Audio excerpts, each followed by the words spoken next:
Okay, the next thing I'm going to demonstrate in the core series is the pelvic rock and the tabletop with hip rotation. Okay.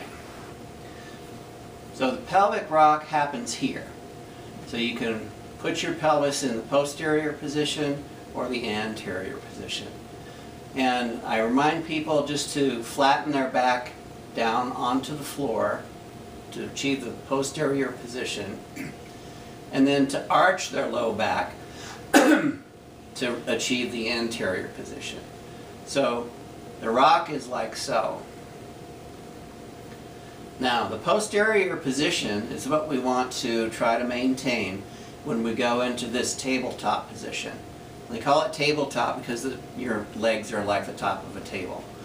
You can do the same pelvic rock when you're in the tabletop position.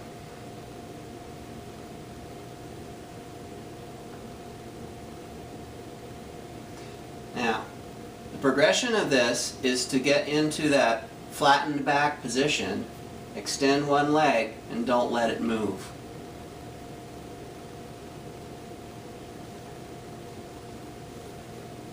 You can extend both legs and it becomes quite a bit harder to keep it not moving.